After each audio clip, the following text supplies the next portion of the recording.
Like even in the most conservative interpretation of these results and systematic errors, the way I see it, three things can be true.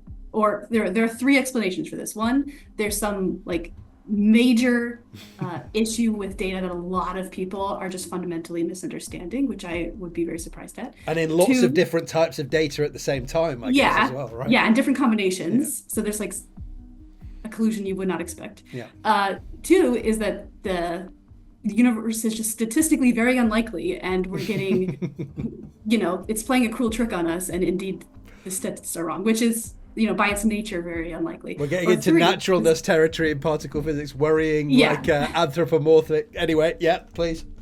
Or the most likely explanation is just simply that something is weird. Maybe it's not evolving dark energy. Maybe it's nothing to do with neutrino masses, but that something is weird. Something has to change in our current best understanding of how the universe works.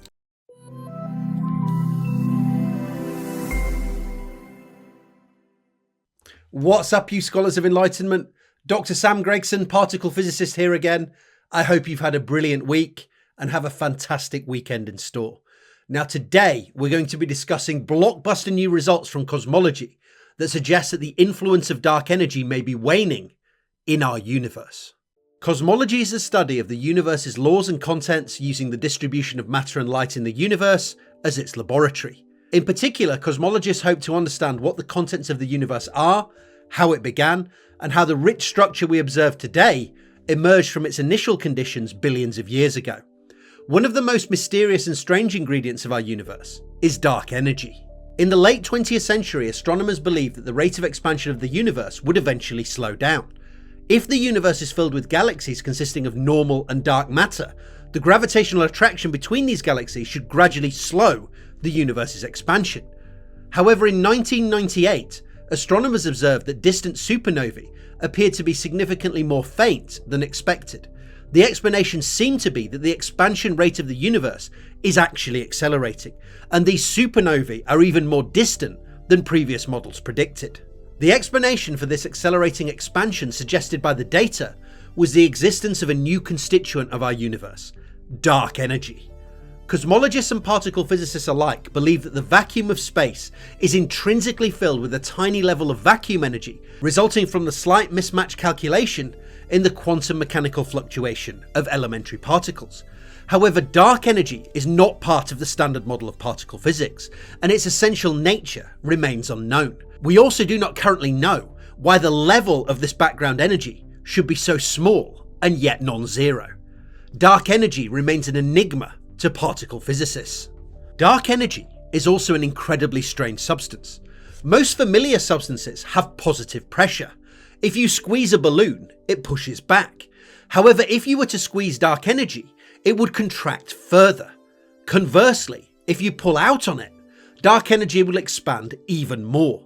Thus, the dark energy density acts like a kind of negative pressure or repulsive gravity, driving galaxies apart and accelerating the expansion of our universe.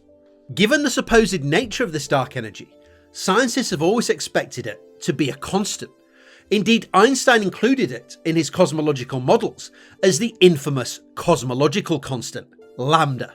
And after the upheaval of dark energy in the late 20th century, cosmologists settled on a model for the evolution of our universe that includes a constant dark energy component and has explained all experimental data for the past 30 years. Lambda CDM. Lambda CDM suggests that the universe around us is only 5% normal matter, more than 26% dark matter, a form of matter that rarely interacts with normal matter or light, and whose influence we currently only observe through gravitational measurements, and more than 68% dark energy, the lambda in lambda CDM. However, now, new results from DESI, the Dark Energy Spectroscopic Instrument, and DES, the Dark Energy Survey, offer the first huge challenge to our understanding of the evolution of the universe in decades. These new results suggest that dark energy may not be a cosmological constant after all. It may in fact be evolving. These new results have sent shockwaves through the cosmology and high-energy particle physics communities. The lambda CDM cosmological model suggested that the universe would continue to expand. Galaxies would continue to drift apart, and eventually even individual atoms would separate from one another. The universe would slowly drift into isolated islands too far apart to communicate with one another, even via light. However, if the influence of dark energy really is waning, and dark energy is taking its foot off the accelerator pedal of the universe, we reopen the door to gravity being able to eventually slow the expansion rate of the universe, bring it to a halt, and then drag all the galaxies back towards one another in a final big crunch. The latest results from cosmology speak to some of the deepest questions our species has ever asked. Why are we here? And where are we heading? Nailing down the potential evolving or static behaviour of dark energy will give us more insight into its nature and potentially exactly what it is. This is a holy grail for both cosmology and particle physics. Our studies of the universe at the smallest and largest scales depend on one another. The pictures they paint must be consistent. Today I've brought together a team of cosmologists, including members of the DESI and DES collaborations, to explain the latest dark energy results, help us to understand how they were calculated, outline what they show, and to tackle professional pushback of their interpretation from the wider cosmological community. This is going to be a really good one. Firstly, I'm joined by Claire Lamman. Claire Lamman is an astrophysicist at Harvard Center for Astrophysics, where her research explores the largest structures in the universe and what they can tell us about the forces that shape them, gravity and dark energy. Lamman is part of the Dark Energy Spectroscopic Instrument, or DESI collaboration, a group of hundreds of astronomers from all over the globe who are mapping out the nearby universe, measuring the distances to over 50 million galaxies, and creating the most complete map of the universe to date. Claire is also a passionate science communicator and produces amazing scientific threads, illustrations, memes, and even science-based cakes. Links are in the description.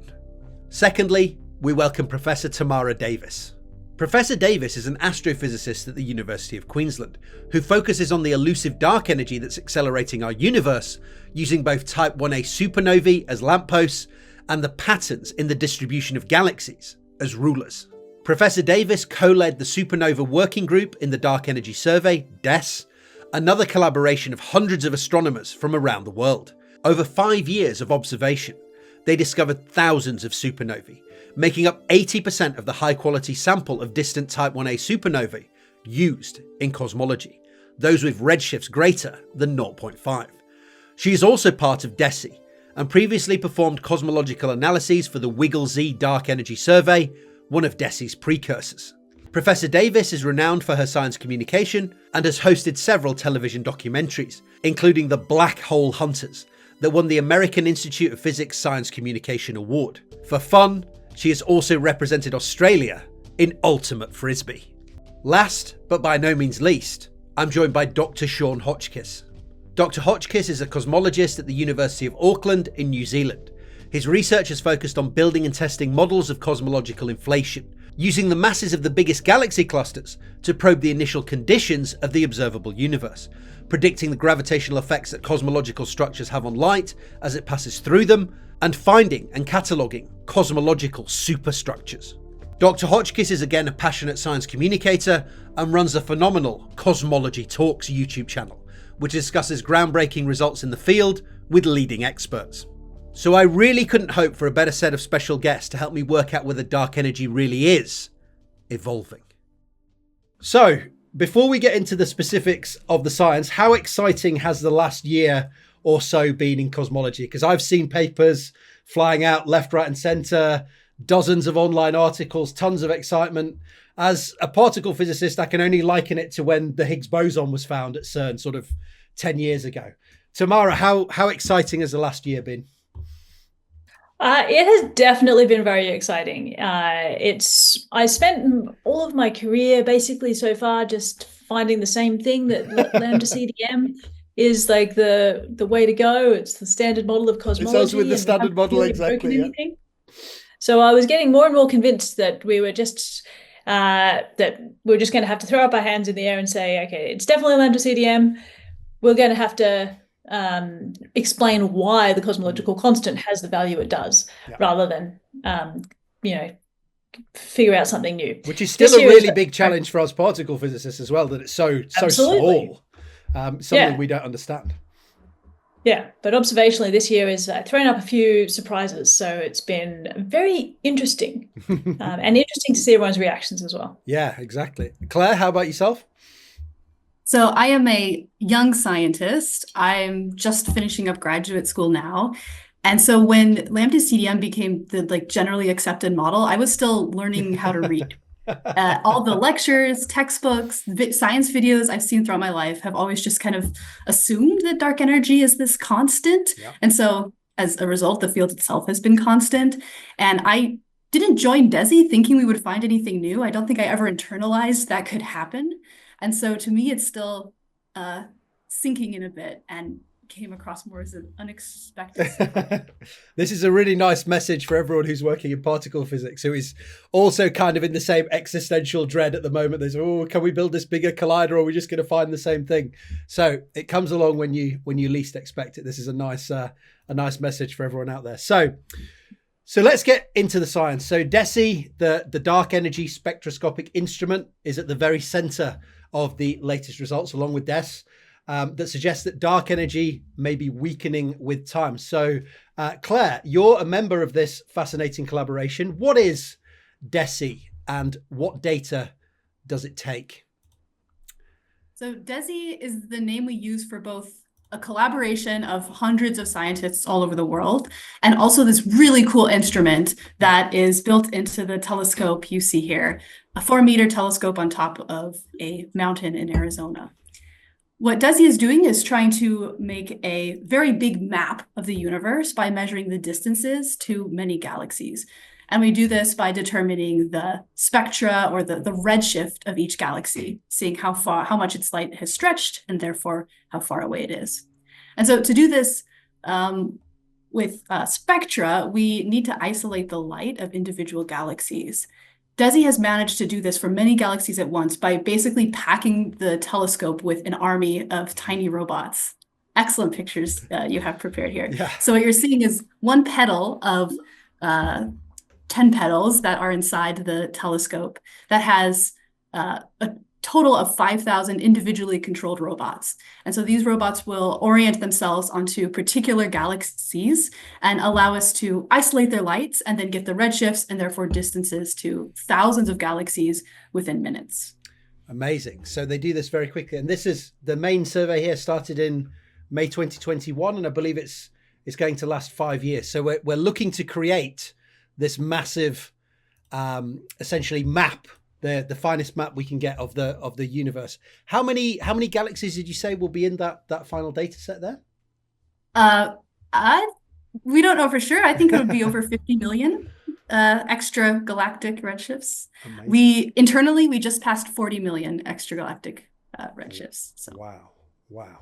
And if you want to put that in perspective, from a historical perspective, I was part of a survey called WIGGLES here in Australia using the Anglo-Australian telescope. It had a spectrograph that has 400 optical fibers as opposed to DESI's 5,000 optical fibers. And it had one robot that positions them all. And while it was a revolutionary machine, DESI is incredible because it has like 5,000 robots that so it can reconfigure the fibers much more quickly. So we spent 5 years and finished in 2011, and we managed to gather 250,000 galaxies, which was the biggest data set at the time. And both excitingly and somewhat depressingly, like the record for DESI is getting 139,000 in a single night. Wow. As opposed to 250,000 in 5 years. So it shows you how amazing this technology is and how efficient the survey is. And that's why we're getting millions of galaxies now. That's absolutely amazing. That's probably why Claire loves it so much with this lovely picture here. So, good. Excellent. So the primary cosmology mission of DESI is the study of the nature of dark energy, working out how its energy density evolves with time and how it affects the clustering of matter. So one thing that DESI looks for is the distribution of galaxies to help fulfill its mission. And in those, the phenomenon of Baryon acoustic oscillations. So maybe I'll come to Tamara. Tamara, what are Baryon acoustic oscillations? and why are we so interested in them? Baryon acoustic oscillations are very cool. Basically, acoustic oscillations are sound waves and baryons are normal matter. So it's a fancy way of saying sound waves in normal matter. But these sound waves that sounds were happening... so lame compared, though, doesn't it? I know. Can you get away with saying, I've been calling them bow? I don't know if anyone calls them bow, or am I giving myself away by calling them bow? We call them BAO, but you know, bows are the cool buns that you can eat. But we've got, so the BAO, when we're talking about them, we're referring to patterns that we see in galaxies. But the source of those patterns comes from the cosmic microwave background, from the very, very early universe, when the whole universe was so hot and dense that if you'd been living back then, it would have been like living in the inside of a star, but a star that just went everywhere in every direction. So back then, things were so tightly coupled together that there were sound waves traveling all over the place. And those sound waves were even traveling at more than half the speed of light. But the reason that this is cool is that the universe eventually expanded so much that the density dropped and sound waves couldn't propagate anymore. Like famously now, there is no sound in space. And when we got to that transition between where there was lots of sound, very noisy early universe, to no sound, the sound waves that were there sort of froze in place and left like a sea of density fluctuations with waves all over the place. And there was a particular sound wave, a particular distance, the distance that sound could travel from the beginning of the universe to that point where sound got frozen, that left an imprint in the pattern of density. So there was like regular waves, basically, all overlapping, but a regular pattern at a particular distance, that sound horizon distance.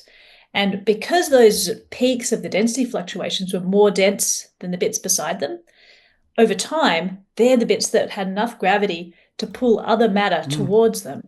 And that's where galaxies formed. So it's like the compression in the sound wave is now a denser region of material in the modern universe.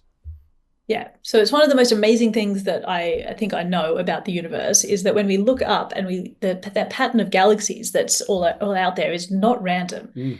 It's actually got information in it. And we can use that separation, that sound wave, as like a ruler. And by measuring the pattern of galaxies, it's like putting grid paper over the universe and seeing how that grid paper has expanded with time.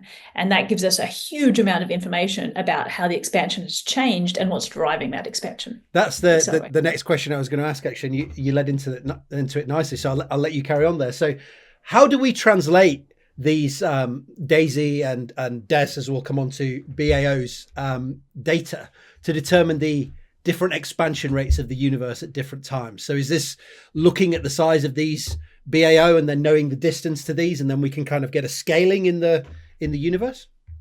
Yep, you've nailed it. That's exactly the case. And often people, when you say the universe is accelerating, people are like, how can you possibly know that? And the reason is these amazing observations, and also the fact that in the universe, as we're looking out into the distance, we're actually looking into the past. So what we do is we measure the redshift of these things, because the universe is expanding, and so the galaxies are moving away, their light gets shifted towards the red, and we can measure by how much they shift towards the red tells us how fast they're moving away. And so we have information about the expansion from the redshift, and we also have information about the size of these baryon acoustic oscillation sort of spheres that are all overlapping all over the place. And I guess we know how big they are today in our very close universe, right? So then we can kind of scale back. Yeah, well, we sort of do the opposite. We know how big they are in the cosmic microwave background. We know how big they were when they were formed. Amazing. We can't see them today because we can't see galaxies right now. We're always looking into the past. And so we just look at the ones that as they were at different distances, and we can see how fast the universe was expanding in the past compared to now by how far away these are. And how, like, what the size is. So you can use the size to tell how far away they are, and compare that to the redshift. And that combination of that gives you how much it's expanded over time. So then if you have the distance away, essentially how old they are, how far away they are, and you also have how they were moving at that time, you have a kind of one of those old flip books of kind of how the expansion rate of the universe has changed with time, and then away we go. Exactly. So we have our theory tells us that if you have a certain matter density or a certain amount of dark energy or all of these other things, then the universe will accelerate or decelerate in different ways. And depending on how fast you accelerate or decelerate, it changes the distance to the ruler. And that's basically the essence. We measure the ruler at lots of different distances, and that tells us how the universe has accelerated at all of the points along. Yeah.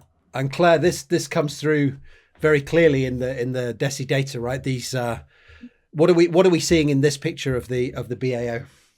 What you're seeing here is measurements of this characteristic scale, or the size of these BAO bubbles, measured with different samples of galaxies at different distances away from us. And so each one of those colored ones is a set of different galaxies. This plot, I like the x-axis on this plot, shows just how big DESI's map is. We are going back 11 billion years into the past.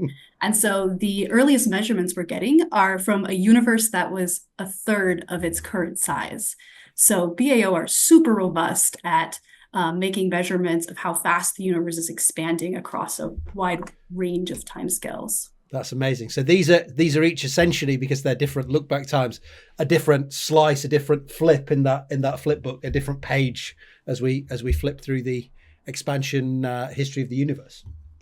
Exactly. And so the distance for each one of those colored plots, the distance between the left side and then the peak that you see is basically the BAO scale that we're measuring and seeing how that changes. Absolutely amazing. So this signal comes through very. How do we? I guess this is some sort of clustering algorithm, some sort of correlation function that finds these out there. I guess this is very well understood. How do we actually go about finding these things on the pattern that we see? You find many pairs of galaxies and you say, oh, I have a pair of galaxies at some separation. Yep. Then you basically make a histogram of the separations of galaxies and then compare that to what you would expect for galaxies that are randomly or evenly distributed. Makes sense. And so the bump you're seeing is that you expect to see more galaxies at some separation corresponding to where that bump is. That makes sense. It's very much like what we do in particle physics with combining all of these tracks together, and eventually if there really was a particle there, you'll see this bump come out above the background. So yeah, makes perfect sense. Amazing stuff.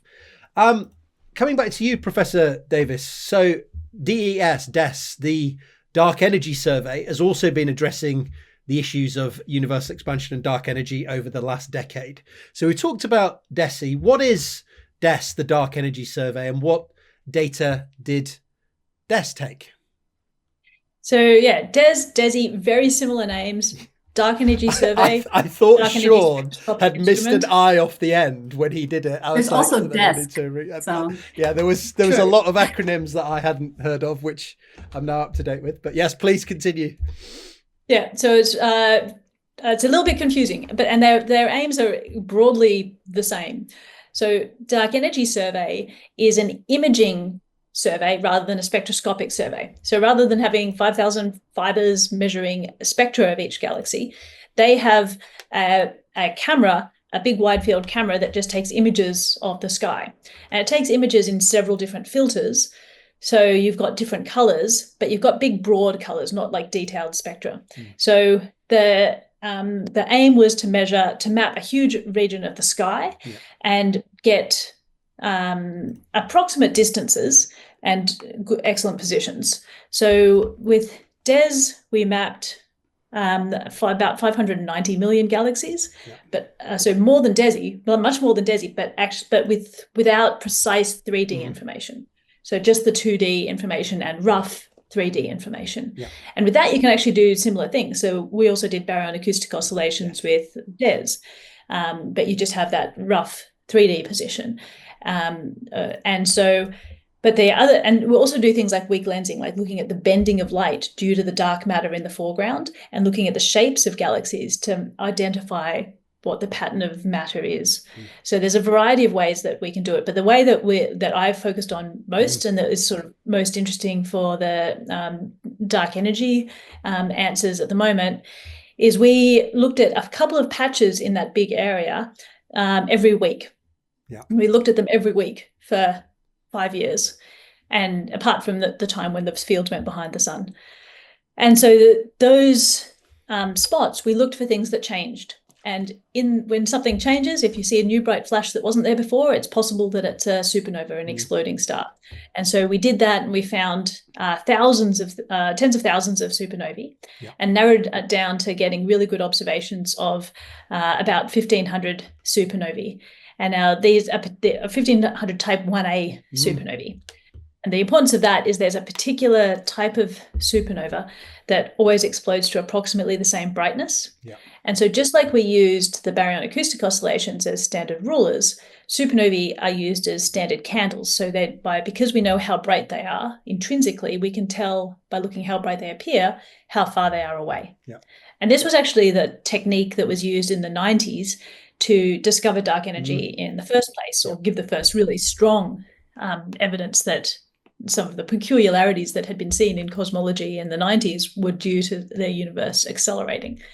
And so this is a long-standing, very mature, robust technique that's gone through many iterations in many years. So here's some pictures of how the supernovae, they brighten and fade over the course of a couple of months that they're really bright. And we use how bright they are at peak as a standard candle. So this brightness at peak here tends to be the same for, or very, very similar for each of these type 1A supernova. I think they're exploding white dwarfs. Is that correct?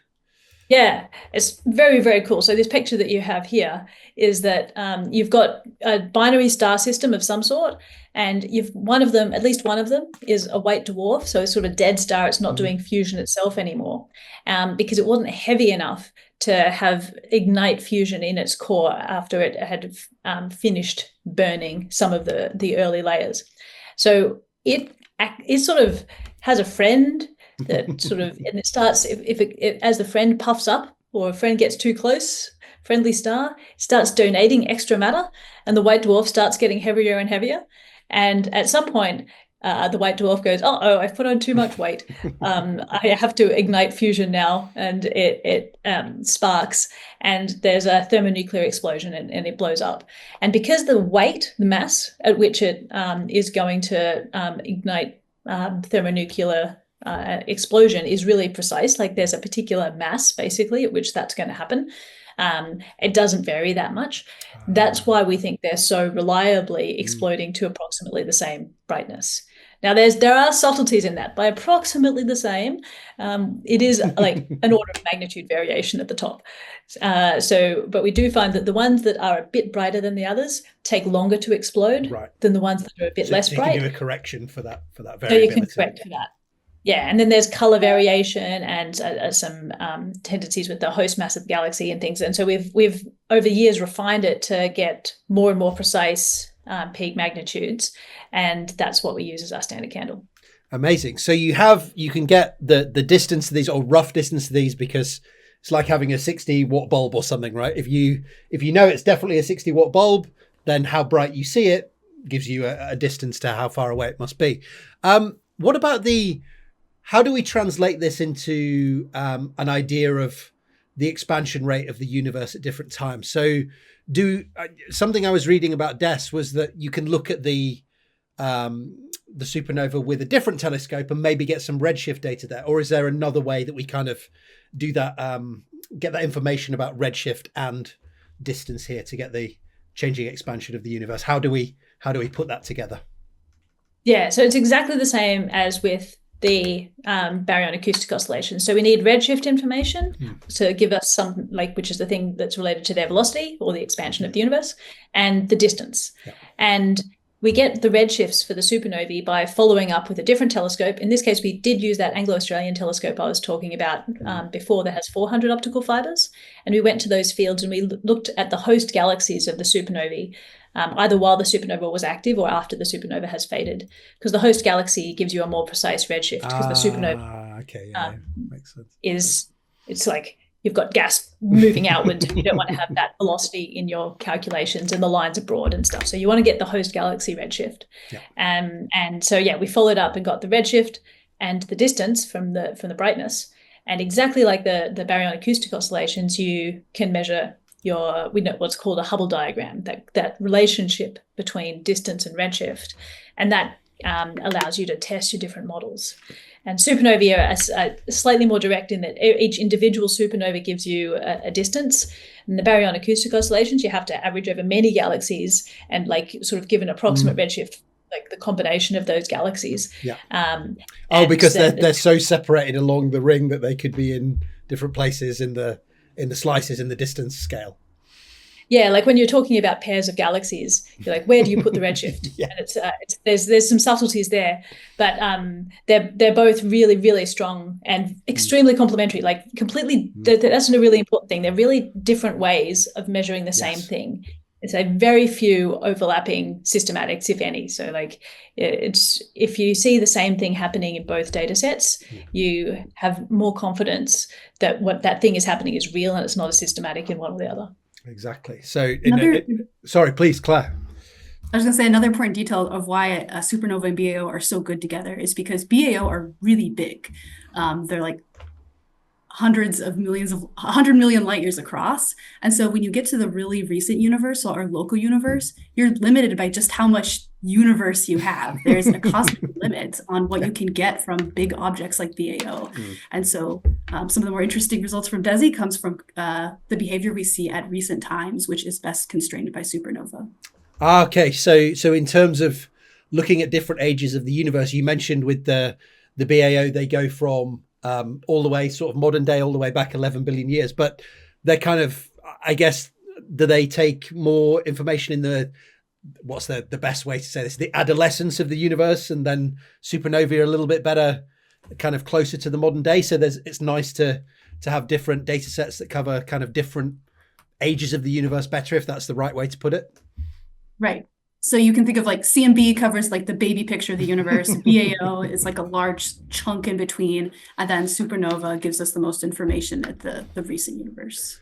Amazing. So we have the supernovae, which can give us information about the expansion of the universe and how it's changed with time. We have the BAO, which can give us information about how the expansion rate of the universe changed with time. And the third plank, which I was going to force Shaun to do, but he is not here. So Claire, maybe if you want to have a crack at it, is the CMB.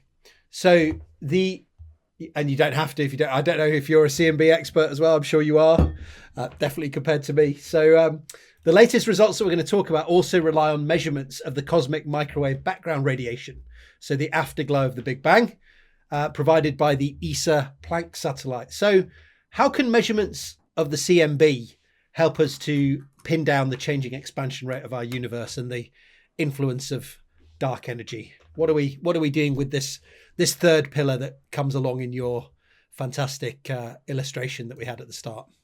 Yeah, well, I would not call myself a CMB expert, but I can introduce it and maybe others can pitch in. Sure. So CMB gives us a lot of information. It can give us information about the expansion rate, but in the context of BAO, it's really important because BAO are enhancements of things that are happening in the very early universe. When we measure DESI BAO alone, we can get the relative sizes at different points in time. But if we want to measure the absolute sizes of BAO, we have to calibrate it with what size this ruler what size did this ruler okay, so here we have relative sizes compared to one another, but you need to have, it's like the Kelvin scale of temperature. You need a 0 to start from to scale through. Right. Okay. Excellent. Right. So let's go back to where we were. Yeah. So we measure like this characteristic angular size in the BAO, and that gives us the information we need to calibrate the absolute size of DESI. So there's, in the paper, there's all sorts of ways that you could combine information from the CMB, but the most powerful and what is the most necessary to really get the most information from BAO is that information about that acoustic scale from the CMB. Excellent. So it sort of anchors that BAO distance scale and gives you the 0 in the scale, if you will, that you can then project forward from. Tamara, another thing that Shaun raised in here was the lensing that the CMB obviously has to get to us before we see it, and that gives us a little bit more information that we can also feed into understanding dark energy. So what are we talking about there? How does that feed in? Yeah, so lensing, you can look at the lensing in the cosmic microwave background and also the lensing of the galaxies. And lensing occurs whenever you have something heavy in the foreground, it bends the path of light. Light falls in a gravitational field. So exactly like a lens that you wear in your spectacles, or you can look through a wine glass or something and see warped light through the glass. The same thing happens with warped space-time when you have distributions of matter that aren't smooth. So if you have a cluster of galaxies or something like that in the foreground, that's going to bend the light around, and it's going to make arcs on the galaxies look like arcs. Yeah. And similarly will warp even the cosmic microwave background from the distant universe. I never really thought about that. We've seen these rings, these kind of Einstein rings that that people see a lot, but this can actually happen with the very CMB of the universe, which makes total sense, but I'd never really considered that at all. Yeah, so the CMB is really very smooth, and these speckles that we see are just tiny fluctuations on top of that. And because it's such a beautiful, really pure pattern, any warping of that light as it travels through space leaves a different imprint that can be distinguished from the sort of primordial pattern that should be there. And so they've looked for lensing and detected lensing very clearly in the CMB, and that gives you extra information about the path of the photon, because most of the CMB information comes from the pattern that we see, and that's all physics that happened way back in the early universe. But it also has a little bit of information about what the light encountered on the way to us as it sort of surfed the curvature of space on the way. Amazing. So it gives us information about the kind of, as you say, the course that light had to go through, and also from the kind of the spectrum of that CMB, we can also get information that helps us to anchor that BAO distance scale as well. So this all feeds forward into helping us to understand how the acceleration of the universe has changed with time. Amazing stuff. So we have this information about the rate of expansion of the universe from Baryon acoustic oscillations, the cosmic microwave background radiation, distant supernovae, lensing, other sources. And they all kind of broadly agree on the expansion history of the universe, with slight differences in their estimates of its current expansion rate. How do we now get from that data, Claire, to a prediction that dark energy may be waning with time, or how dark energy has evolved with time? I assume all of this data is input into some huge model of the evolution of the universe, and we see if we can find a model that fits all the experimental data we have. Is that kind of the idea? How does all of this information get fed forward? Well, with the caveat that I haven't run these chains myself, DESI generates many different versions of the universe with different parameters, and they use different characterizations of what you might expect the universe to be. And then they look at how consistent the data is with various forms and various the parameters that we choose to explore. And so what DESI finds is that the DESI alone can be fit pretty well with lambda CDM, so like this flat constant of dark energy. But as I mentioned earlier, the real power of BAO comes when you include information from the CMB about the absolute scale of the BAO. When you combine this with CMB, what DESI finds is that the versions of the universe with a form of dark energy that evolves is just a lot more consistent with the data. And then this is strengthened when you additionally include supernova. Excellent. So we've you foreshadowed the latest results, which is fantastic. So before we jump into the latest results, which Claire just foreshadowed, it's probably worthwhile explaining the roller coaster results that have come out of the last couple of years. So I believe DES got the ball rolling on these results. Is that right, Professor Davis? Yeah, so here's a paper from I see you've got it up here from January 2024. If you go down to where there's contour plots, and you can see these sort of bullseyes. So here's like the plot that you were pointing at before, where areas here are which parameters could possibly be good fits. And this one you're looking at here is if dark energy is constant, and the light blue one is the supernova data that is above the dotted line. The dotted line is the line where dark energy would be constant. And so it's still consistent with it. It's got it's overlapping at almost 1 sigma at that there. So, that kind of result is nothing to write home about. But when you combine with all of the other data, it still ends up as almost 2 sigma above the line. So statistically, it's the kind of thing where you're like, it could be a fluctuation, but there's hints of something there. And if you scroll down to the next plot, you see this is the one where we tested whether dark energy would change with time. And so what you do is you put a value, you fit a cosmological model where you let dark energy change with time and say, does the data actually suggest that we need that extra flexibility in the model? And basically the panel that has the little zoom out coming from it, you can see the supernova data there is below the dotted lines. The dotted lines are the X marks the spot for the standard cosmological model in which dark energy is a constant. And you can see that while the 2 sigma region sort of almost overlaps with that, the main best fit is well below the constant line. And so we, in this paper, were like, 2 sigmas, nothing to write home about. You don't get excited about 2 sigma. 2 sigma is often a statistical fluctuation. And these are very subtle measurements. So we want confirmation from somewhere else before we're going to start claiming that this is something really exciting. But our best fit is not lambda CDM.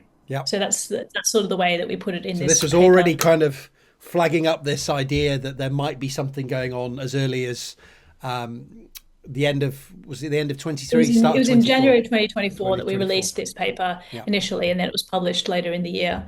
And then DESI came along. So in April, DESI came out with these results, and here they've just focused on the W0 plane, which is, so this is a model where you've got W0 isn't a part of the dark energy that's constant, and WA determines how much it varies with time in sort of a linear fashion. It's a very simple model. It's not really a particularly physical model itself. It sort of encapsulates the possible behavior of a bunch of different physical models. But anyway, here you can see that DESI is finding that same bottom right quadrant is what's preferred. So the dashed line is what DESI has alone. And you can see, similar to the supernova, it overlaps. It's not quite as far down as the supernova stuff, but it's still in that bottom right quadrant. And then when you combine it with all sorts of different data sets, that's when you get this information that starts to get a bit more significant. So when you combine it with the supernova data in particular here, as well as the CMB, you end up with a more than 3 sigma result. And that's when people start to kind of take that you're like, oh, there's something there to be seen potentially, especially when 2 very independent measurements are both seeing variations in the same direction. Then that was when the whole field just woke up and was like, okay, this is something exciting. Let's check it out. So just to help people understand this plot, so this model that we're fitting with the changing dark energy, so this kind of WA or omega A, this is a kind of variability parameter, if you will, and then the omega naught, that's the level of dark energy today. Is that correct? And then, so we should be on this -1 0 line, 0 variability, and at -1 if we were at our normal lambda CDM cosmological constant. And we can see there's a lot of tension now coming in these models by 2024 with DESI and DES, where it wants to pull away into that bottom right rather than overlapping with this crosshair. Is that fair? Can I maybe just clarify something? Please, Shaun. So probably what you intended to say was correct, but the precise words you used, I think, weren't correct. Please. W0 is the equation of state today, which is actually how the energy density is changing with time. Yes. If the equation of state is -1, then the energy density is not changing with time. Yes. And then WA is how the equation of state is changing with time. But if you had a W0 of -0.8, dark energy is then changing with time. Right. It's just changing at a constant way, if that makes sense. Yeah. Okay. Yeah. there's a few cool subtleties in here. So W is the equation of state. So it actually has a physical meaning. It's the ratio of the pressure to the density of the thing that you're looking at. And whether it changes with time or not is one aspect of dark energy. And it's actually one of the reasons why it's difficult to say if dark energy is weakening or not, because the equation of state is one aspect of it, but the actual density of the dark energy is a separate thing as well. And both of those things combine. And so how the equation of state, what the value of the equation of state is at any particular time determines how the density changes with time. And so that's the combination of things that's going on here. Excellent. So if we jump forward from there, so the field starts to take notice. And Claire, maybe if I come back to you. So what are the most up-to-date data sets that are being used now, and what do the latest results from DESI show? So you put out your year 1 results, and now we've gone to the year 2 results, and you kind of foreshadowed them before, but what are we now seeing? What's the current state of play with the latest DESI results? So DESI's latest results go through the first 3 years of our survey, and we've jumped up to using 14 million of the best extragalactic redshifts and quasars, which we didn't touch on quite yet. And so the statistical precision of DESI in year 3 is over twice as good as it was in year 1. And so what you're seeing in this plot is an updated version of what we were just looking at. But it's a combination of DESI year 3, CMB, and the DES supernova. And so the tension is just much more striking. It is getting harder and harder to believe that these should be consistent with lambda CDM. So we're now seeing, I think, the results suggesting that dark energy is evolving, is now kind of in the 3.9, now moved up to 4.2 sigma. So just to put that in perspective, 4.2, sorry, with DES. We can combine it with different supernova samples and get slightly different answers, but this is what I would consider the main plot of these results. And this, just for context for people, this would mean that if lambda CDM is the correct model of the cosmos, there would be a 1 in 30,000 chance of getting these results just by chance. So I guess the cosmological community really started to sit up when they saw these results, Tamara. Yeah, indeed. And so it's very exciting. But as astronomers and stuff, we always want to, if we're seeing something exceptional, we want to stay somewhat skeptical. There's always the possibility that maybe we've underestimated our uncertainties somehow, and that's been seen many times in the past. So we still want to measure this in more and more ways. DESI is going to do a phenomenal job with its final data set as well. It's going to be just a beautiful measurement of this that will make it even more precise. And so we want to keep going on this and hold out any, discovery sort of level statements until we're really sort of very confident that there's nothing subtle happening in the background that we're not sure about. And I think Claire, is it correct to say that the latest results from DESI, they suggest at the moment that dark energy kind of reached a peak about 10 billion years ago and has been decreasing or has been slackening off since then? Is that fair, or is that not quite a correct characterization of what DESI and DES have seen so far? Yeah, well, when you use the W0 WA model parameterization of the dark energy, the model that's most consistent with our data is one where dark energy is currently weakening, but it was strengthening at some point in the past. So there was a peak, and we're going down from that. Very interesting. So I wanted to discuss a few comments regarding the DES and DESI interpretation of the data that shows dark energy is evolving that I've seen online. So some have suggested that some of the simulations that suggest dark energy is evolving also choose to set the mass of all neutrinos in the universe to less than 0, which is a non-physical solution. Now, I raise this. Shaun, I don't think you believe this is quite accurate. And so the vanilla analysis that DESI and DES are doing set neutrino masses to be positive, and so everything we've seen up until now has not had negative neutrino masses whatsoever. So there's no claim, and but it's also I'm not myself disagreeing with the people who've been pushing back about negative neutrino masses. I'm just trying to clarify exactly what they have been saying. Sure. Which is on the plot you're showing now, that if you now take an extra step and say, hey, why not just consider parameterizing the neutrino masses in the code with allowing them to become negative? Yeah. Then what other people are saying is, isn't it weird that the peak happens at negative neutrino masses? Now, I don't know whether I find that weird.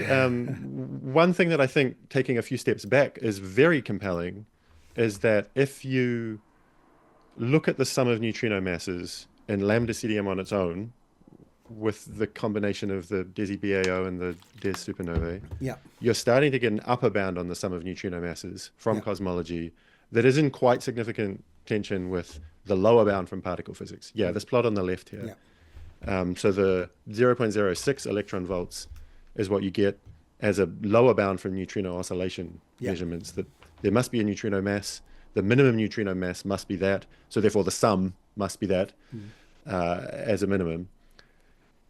Now, okay, I missed the beginning of the discussion here, but in lambda CDM, these various data sets are in tension with each other. Like the CMB is actually in tension with the DESI BAO and the DES supernova. So in fact, that plot on the left is to some extent meaningless, because you're combining data sets that are in tension with each other.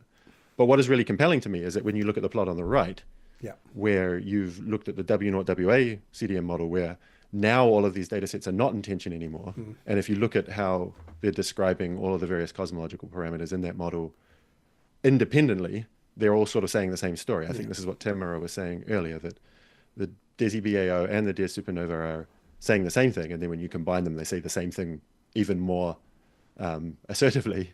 But the key point here, and this tension with the neutrino masses kind of goes away if you're not trying it does to force it to away. Be lambda CDM. You allow it this and this your lower freedom. bound, right? Your lower bound is now above 0.06.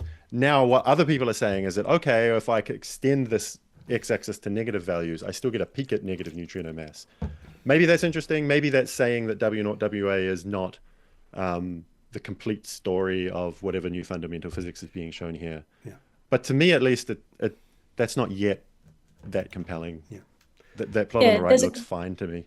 And I think, Tamara, you said it's more indicative that the WAWO model shows that something is going on, rather than saying that this immediate simple model is the last word on what might be going on. So there's a whole bunch to unpack here. So Shaun mentioned that that there is some tension between data sets in the simplest models.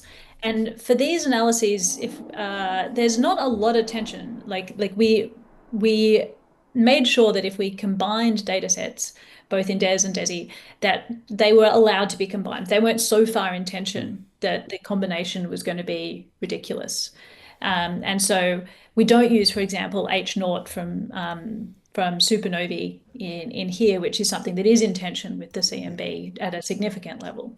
And so that part I wouldn't be too worried about. And then the other thing is, when you're doing statistics, the peak is sometimes going to be below the true answer and sometimes above the true answer. And you've got to pay attention, like make sure that your statistics, you're not reading more into it than is necessary. So you can see here that a very large proportion of the distribution is up at positive neutrino masses. So just because the peak is low doesn't mean that that's necessarily a problem. So there's a big chunk of the probability that is still above an insensible physical range, if you will. So I don't think people should get too worried about a fluctuation that makes it slightly lower. That said, negative neutrino masses, what could we do with that? That's like physically all sorts of crazy stuff. Some people have already been doing the ambulance chasing, I think, and saying what this could be, because this is standard in particle physics. I'm sure it is in cosmology as well. As soon as a crazy result potentially exists, people want to jump and put their theoretical model on it. Yeah, so theorists are having a field day. It's been great to see what people are coming up with. However, the other aspect is the W0 WA model itself is basically as I said before, it's basically a first order Yeah. expansion for if we allow variation in dark energy, would the data prefer it? Yes. And it's not saying that this particular model is something that should work out to all redshifts, like at all times. Yeah. It's just looking to see, giving a bit of extra flexibility and seeing if the data needs it. Now, that means that all of the things about time varying dark energy, etc., should be taken with a grain of salt. And what you're really seeing here is that the data prefers more flexibility than the standard model can give it. Which actual model, like what actual physics is going on, is something that remains up in the air. So if this is not systematics, if it's definitely a measurement, we still need to go back and ask all of those theorists who are coming up with all sorts of cool ideas. Yeah. What theory would really compellingly explain what we're seeing? And I have to say that there's something happening, like when the original discovery of dark energy was made in the 1990s, there was already many indications before the supernova data came out that showed that dark energy might be there, or a cosmological constant might be there. The age of the universe was wrong, and it was fixed by an accelerating universe. The number of galaxies that you could count was wrong at different distances, and that could be explained if our distances were wrong and we hadn't taken into account an acceleration. So there were already papers before the supernovae came out that said maybe we've got an accelerating universe. And then the supernovae were really the nail in the coffin, which was why it was accepted very quickly. In here, we don't really have any compelling theories or other bits that are saying that we need time varying dark energy. And so we're in a slightly different situation here where we're not we don't have a huge background of other stuff that's already pushing us in this direction. So it'll be interesting to see where we go with the theory from here. There was a really compelling theory that there was a cosmological constant. We already knew that theory for decades and decades and decades. So here, where basically it would be best to parameterize these results as saying something is wrong. The lambda CDM doesn't seem to fit this data very well. However, our parameterization, our little model that we've used here, isn't necessarily the best way to answer what exactly is going on. But it's showing that tension between a model that has been around for decades and the data that we see. Is that fair, Tamara, to say it like that? Yeah, I think that's fair. And Claire, do you agree? Yeah. Or I'd like to say something is weird, right? Like even in the most conservative interpretation of these results and systematic errors, the way I see it, three things can be true. Or there are three explanations for this. One, there's some major issue with data that a lot of people are just fundamentally misunderstanding, which I would be very surprised at. And in lots of different types of data at the same time, I guess, as well, right? Yeah, and different combinations. Yeah. So there's a collusion you would not expect. Yeah. Two is that the universe is just statistically very unlikely, and we're getting, it's playing a cruel trick on us, and indeed the statistics are wrong, which is, by its nature, very unlikely. We're getting into naturalness territory in particle physics, worrying, anthropomorphic. Anyway, yeah, please. Or the most likely explanation is just simply that something is weird. Maybe it's not evolving dark energy. Maybe it's nothing to do with neutrino masses, but something is weird. Something has to change in our current best understanding of how the universe works. And regardless of what it is, that's very, very exciting, because we've had this model, and potentially this model is about to fall. Another thing that people have kind of flagged up as a potential concern, Tamara, I'll come back to you, is combining these data sets. And I know you wanted to talk about this because it's something that kind of hangs around, you said, in cosmology, and people have a little bit of concern about it, and potentially not warranted concern. But when you combine these different data sets, so the BAO with the CMB data, with different supernovae data sets, they move around quite a lot. So for example, DESI by itself can be consistent with lambda CDM, but it can't when you add in the supernova results and such. Are you worried about how hard it is to combine these data sets, and whether they are easy to combine, or is this well understood how we combine them, and we shouldn't be too concerned about this kind of movement with different types of data sets being combined? Yeah, so the movement with different data sets is expected. You have different measurements, you're going to get different values, and you're going to have different error bars. You have different precisions with different measurements as well. And so the concern when you're combining data sets is if they are in tension. So if they're getting different answers that are far enough away from each other that that there's no point in the parameter space that can give you a good fit to both data sets, that's when you're in trouble. Because if you try and combine them, you're going to get really small error bars that are false, because you're zooming in on the tiny bit of parameter space that can maybe do a good job at fitting both, but not a great job at fitting either of them. And so when anyone does these fits, it's very standard to go and to do statistics in the background saying, are these consistent enough to be able to combine? And when you have them in the W0 WA parameter space, because of the extra flexibility of the model compared to some of the earlier models, they are all consistent to combine. And so that part is fine. And you had a plot up before of the different supernova data sets. That one, yep. Yeah, and so you can see in like this plot on the right, for example, that this is comparing with 3 different supernova data sets. And some different analysis techniques. And you can see that it shifts around a little bit, but they all overlap at the 1 sigma level, right? They're all very consistent. This is exactly what you expect for statistical fluctuations when you move between data sets. Now, Union and Pantheon have a lot of overlapping supernovae in them. So you don't expect, if they have exactly the same data sets, you don't expect too much shifts. But here they had completely different analysis choices. And in these error bars that we have for cosmology, we put all of our uncertainty in the analysis choices as well, sort of ideas of systematics. So if you treat your data in a different way, that sometimes we don't know exactly what the correct way is to treat the data, but we can quantify how different it would be if we made other reasonable choices. And so those are all encapsulated in these error bars here, and it's one of the reasons that the data, that they shift around slightly. So so even though you get slightly different answers and different significances depending on which data sets you use, that's exactly what statistics does. That's exactly how it's meant to behave. So it's not something we should be overly concerned with. So the fact that you get different values for different data sets is neither here nor there. You try and choose what is the most robust data set that you can have. Makes sense. So Shaun, if we switch gears a little bit, some people have mentioned that the interpretation of the results potentially suggests that dark energy behaves in a little bit of a strange way, sort of increasing in energy density early in the universe before then kind of backing off. And some theorists have described this kind of rising in the early universe as improbable, called it phantom dark energy, and mentioned that it may violate an important energy condition of the universe.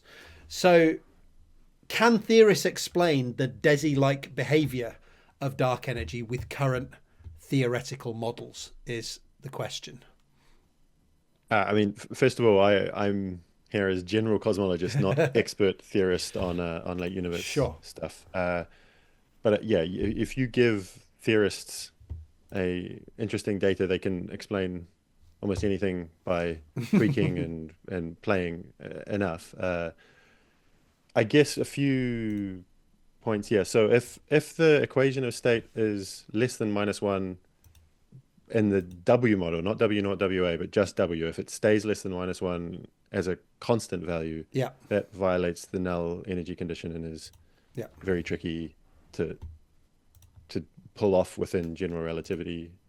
However, that's not what's being seen here. It's an evolution. And I think, as Claire was kind of emphasizing at one point, the W naught WA is a parameterization that is saying that dark energy is not a constant, but it's it's not necessarily saying that, well, what we should not necessarily interpret that as is that it's exactly this evolution of W as a function of Z that W naught WA wants it to be. Yeah. However, I think DESI did this nice binned plot where they measured what the best fit value of W is at a bunch of different Z data points. And it does look there that it starts off less than -1 and then goes above -1. Yeah, exactly this plot. This is a very interesting plot to me. So that does seem to indicate these blue data points are the independent data points, and then the green one is what the W naught WA best fit model is saying W as a function of Z should be. And it crosses over this From line what of -1. Yeah, so from what I understand, you can cook up models where the effective equation of state would go below -1, where you're not violating the null energy condition. There's also, of course, I mean, both Tamara and Claire are from experiments called dark energy something or other. So it's natural to kind of look there as the first explanation of this potential new fundamental physics. But what they've actually measured is that if it's new fundamental physics, that the expansion history is not lambda CDM, that distances as a function of redshift are not lambda CDM. How the universe expands is affected by dark energy, but it's also affected by matter. So it's not out of the question that something interesting is happening with matter, that matter is decaying into radiation, or radiation is losing its energy and becoming like matter. That would also be changing the expansion history, that if you get the model just right, and maybe you have a constant different equation of state of dark energy, but also something happening in the matter sector, that you will also be able to fit this data. I mean, it's early days, right? Like, we only had compelling evidence for this 12 months ago, 15 months ago. Finding out what it is going to take time. One final point before other people can respond to me. What is true, however, is that it does look like the W naught WA model at a kind of phenomenological level is parameterizing this expansion history relatively well. You can see it in this data point here, this plot here, but also in things like tension metrics and stuff. It chi-squared per degree of freedom kind of measures. It does seem to actually fit the data relatively well. I think you had this idea of overfitting and underfitting earlier. It looks like it's fitting, if that makes sense. It's not. So maybe if you tweak it a little bit, you can get an even better fit with a slightly different model. But to me, as an outsider, it looks like whatever the correct fundamental physics is, if this is new fundamental physics, it's going to look like W naught WA in terms of how it describes the expansion history as a function of time. Fantastic. And Shaun, you mentioned the decreasing density of dark energy in the later universe. That's something that's easier to put into models, right? Things like quintessence models have the ability to kind of do this. Yeah. There you just have like a scalar field rolling down a potential. As it's rolling down, the energy density is decreasing. So that's not particularly outrageous. No, so it's got people in string theory very excited about these ideas. So lots of people kind of jumping over this. So theorists can cook up models for this potential increase in the early universe if it is real, and the decrease is not something that is potentially very difficult to think about theoretically. I guess, Claire, this takes us back to what you were saying earlier. I got in terms of the results that. Really, this is saying something weird is going on, right? We don't need to jump to a particular model at this stage. Yeah, I think most DESI scientists I know aren't saying, we figured out something fundamental about dark energy itself. Simply that, we're finding something really exciting, which is that we don't know what's happening, and you can't control what goes into the newspapers and the science websites, so. But it's all exciting regardless. Like something is weird. So I'm optimistic we'll find something really interesting in the next few years with more data. If these results do continue to hold up, Claire, and the influence of dark energy really is weakening, what could that mean for the future fate of our universe if we play that forward? Well, I think we're still going to get ripped apart by dark energy, just maybe a little slower. A little bit slower. Okay, good. But also, I think the answer to that is we're looking at a small part of the universe. I maybe other people here could say something different, but there's no reason to expect that maybe dark energy will get strong, or the density will get stronger in the future. Like, DESI doesn't make any really strong claims about what will happen beyond present day. Yeah, if it's changed once, maybe it will flip over again. Shaun, I think you wanted to jump in there. Oh yeah, I mean, I wanted to say what Claire ended up saying essentially is that if it's true that what is being seen as new fundamental physics, and if that new fundamental physics is evolving dark energy, then we've observed it over a relatively short range of time. I mean, billions of years, but for various, I mean, so dark energy's energy density is quite small. So for most of the universe's history, we can't measure its effect whatsoever because matter and radiation were just too big. So it's only recently, as in like the last few billion years, that it's gotten low enough. The other stuff has gotten low enough that we started to see dark energy. So we haven't actually measured dark energy for that long in terms of how its energy density has been changing. So to say what's going to happen in the distant future now, especially if we have now just detected that it's changing, I mean, who knows what it's going to do in the future? Once we have a model that is kind of... It depends on the details of what's generating those changes. We need to understand. Once there's a model that is being settled on, then one can start asking that question. But I think technically if you continue the W0 WA model, then in the future it is going to eventually, like, I mean, if you stupidly just continue that into the very distant future, it's going to cross W of 0. So it's going to start acting like matter for a while, and then it's going to go to positive W, but that's ridiculous. There's no person in cosmology who would say that that's a sensible thing to be doing. Yeah, I think this is best seen as a starting point for theorists, right? And there are infinitely many models that you can fit to 2 parameters of dark energy, but there are even more infinite models that you can fit to 1 parameter. Yeah. So really, we just like kind of constrained. What could you because of course you see everyone run away and go, now big crunch is back on the table, and everything has been flipped over. But as you said, it's a starting point, and people are going to be looking into this in a lot more detail. Basically, there's a lot more work to do. So Tamara, maybe if I come back to you, how will we get further information on this and pull everyone into the camp of dark energy really is weakening or otherwise? How are we going to get more clarity on these results? What does the field look like going forward? Need more data, more different ways of measuring the same thing. And just more data on the ways that we have already used. Now, I have to admit that in my grant applications and things, I was saying that DESI was going to make the definitive measurement of the expansion of the universe. We don't need to do it anymore after DESI because it's going to be so amazing.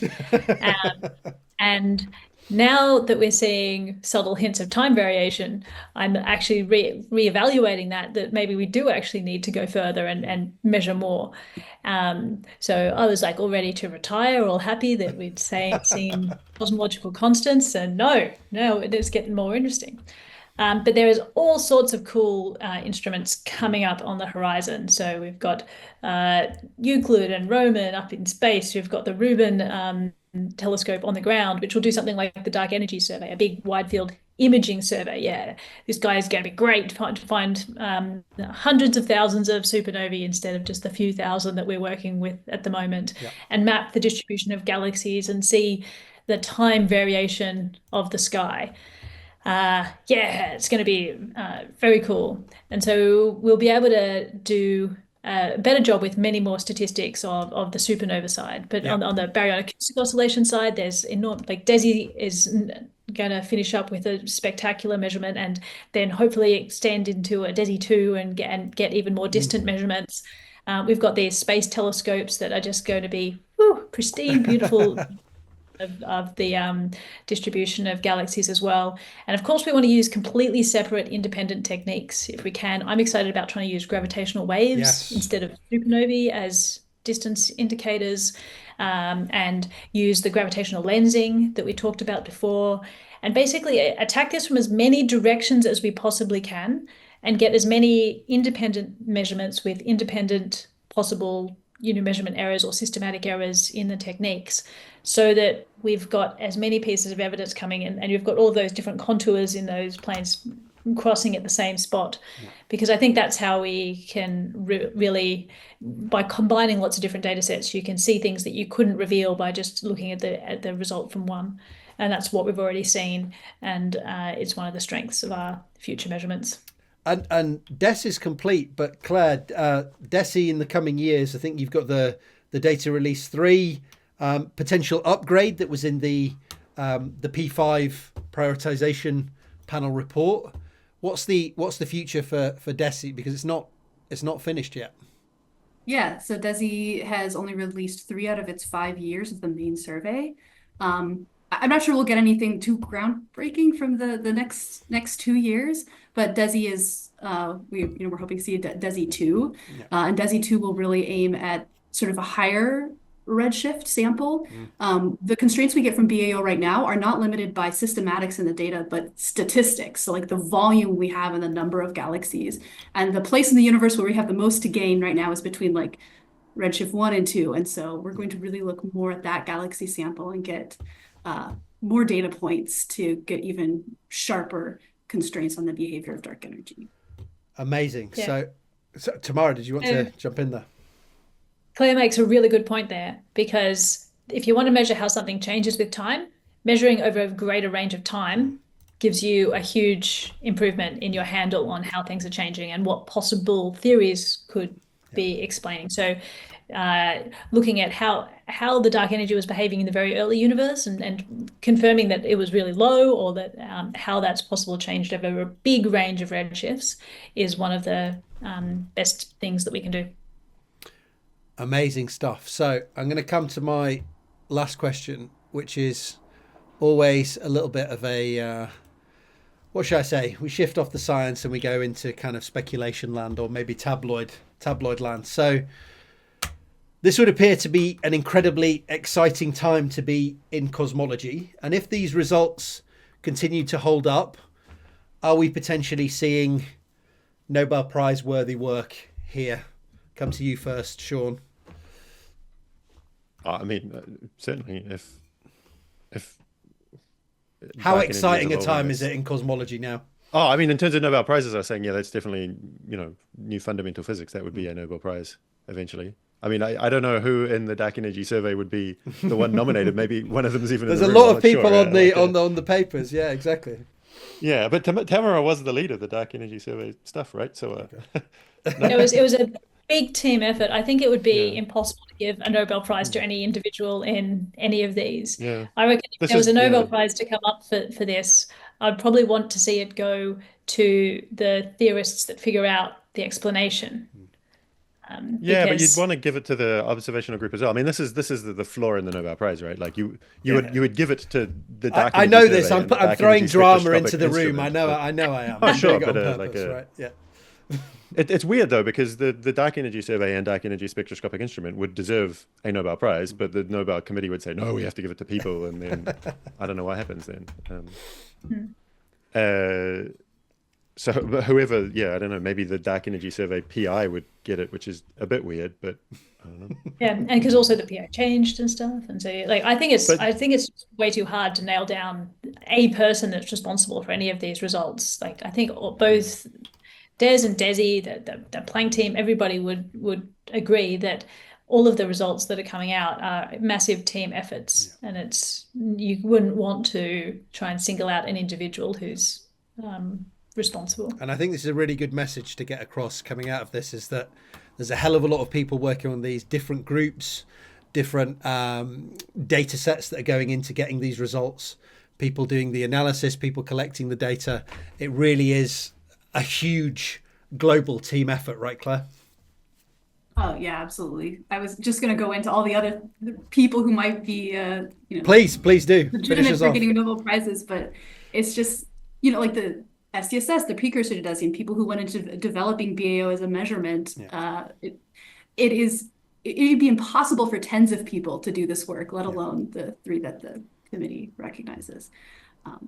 Maybe I didn't kind of finish my answer to your original question, Sam, of what is is it exciting to be in cosmology at the moment? I think one thing that is apparent, you said earlier that, the cosmological constant is a compelling model that already existed, but even if it had been a cosmological constant, the value of that cosmological constant is a very, very big mystery.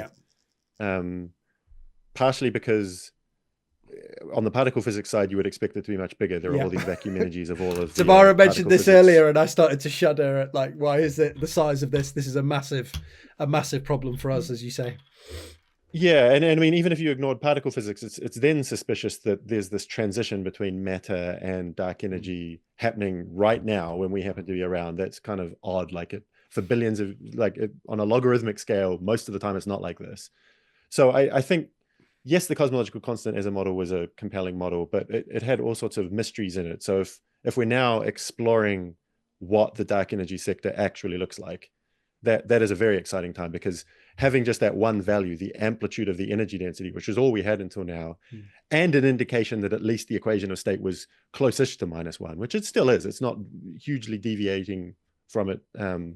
It's not 50 or -50 or whatever.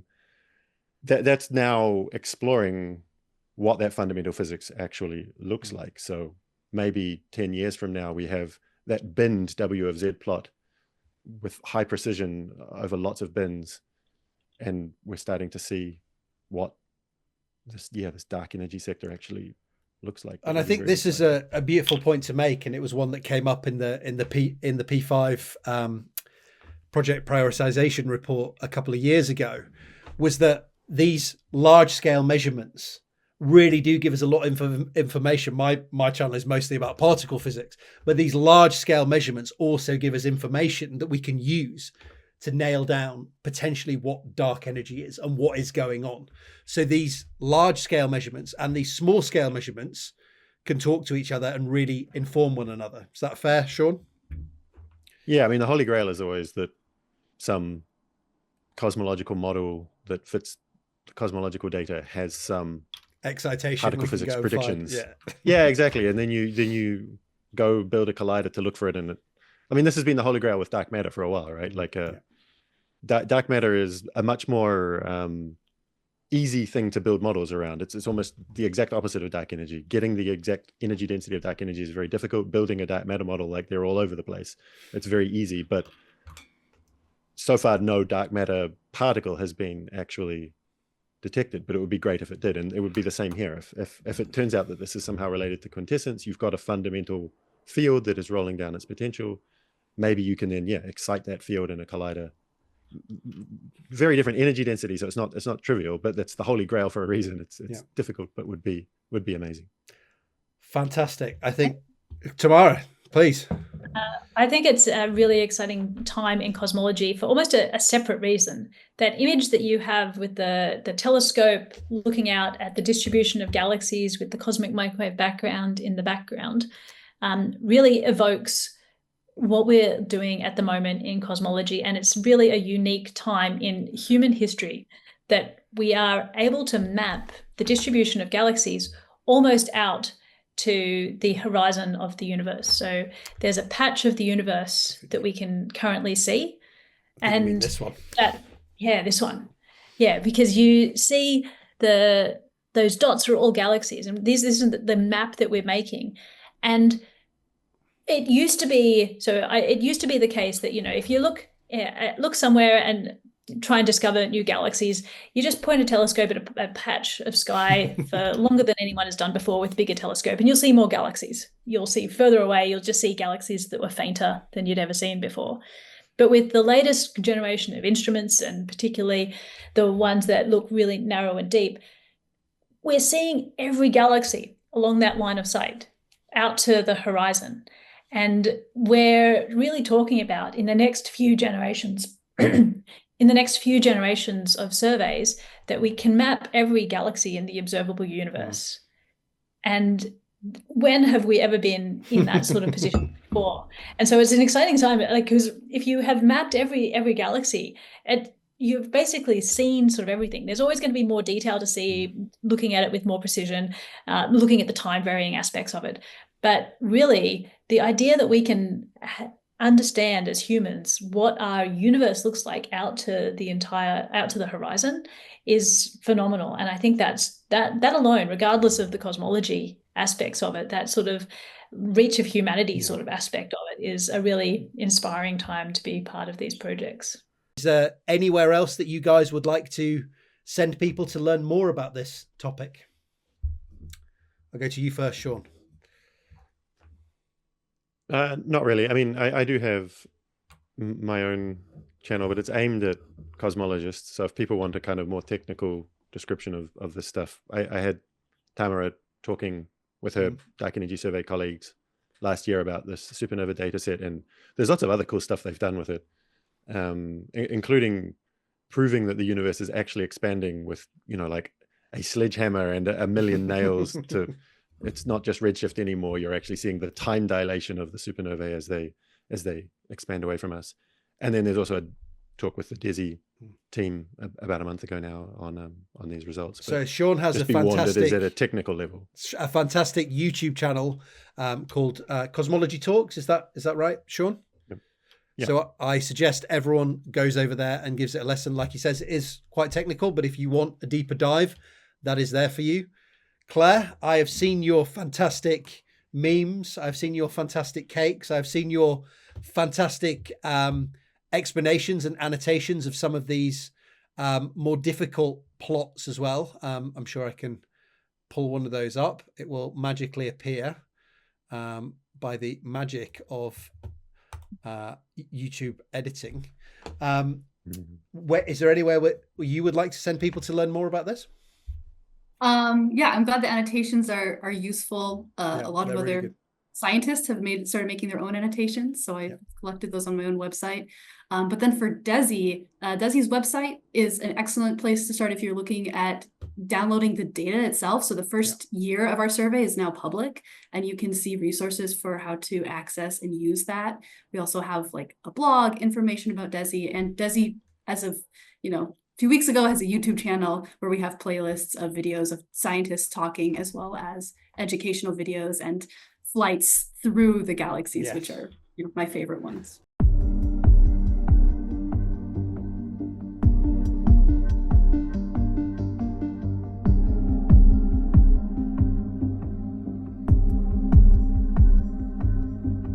Tamara, anywhere that you'd like to send people to learn more about this? Well, you can also go and see the planetarium show that Claire made with DESI and some others there. That's pretty cool. But the other thing is just to tell people, like, all of the data is public, and you can go and download all the supernova data if you want, and like play with it yourself. And all the code even that we use to do the analysis is all public. So we do open science. We're trying to get everybody to use it. So if you just want to go download some supernova and like see how they brighten and fade with time and look at the numbers that we're actually using to make these analyses, it's all there for you to play with and use yourself. So that's fun. Absolutely amazing. Thank you all very much again. I really appreciate you taking the time. All those links will be down in the description. Thank you very much. And hopefully the next time these results get uploaded and updated, we can get together and chat again. Thanks, it's been fun. Thank you very much. I want to know what you think, because you're the scholars of enlightenment that I do this for. So please take a moment, if you wish, to let me know down in the comment section. And if you like this video, please consider leaving a like, subscribing, setting up notifications, and sharing this video more widely. I can't tell you how much these simple actions help me out and how much I'd appreciate it. Thanks for watching. Thanks for being scientific. Thanks for being bad.